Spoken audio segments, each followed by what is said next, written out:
Dins del Cliquedu, per avaluar els vostres alumnes durant els trimestres, heu de tenir en compte diversos aspectes.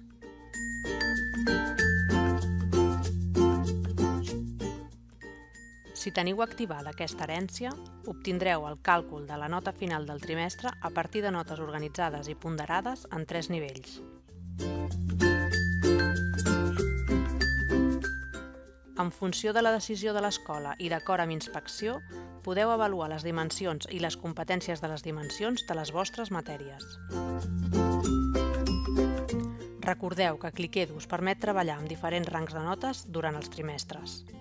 Sempre avaluareu amb assoliments, però podreu treballar sobre 10 o sobre 4. El docent ha posat les notes, calcula la final de trimestre i guarda i tanca la matèria. Aquest és un exemple d'un butlletí trimestral. Recordeu que durant les avaluacions aquests documents no són oficials per a l'administració.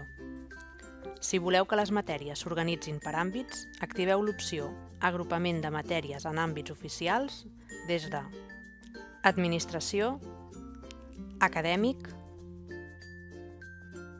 Configuració del curs escolar, Etapa ESO, Icona Butlletí de notes.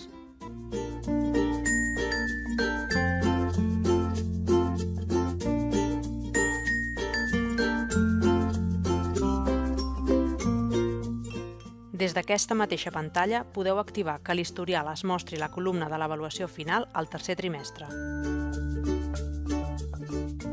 A part d'altres configuracions, com que les notes que tenen un no assoliment es mostrin vermelles o que es mostrin les estadístiques comparatives de l'alumne respecte de la classe, podreu configurar el format de la nota que veuran alumnes i responsables.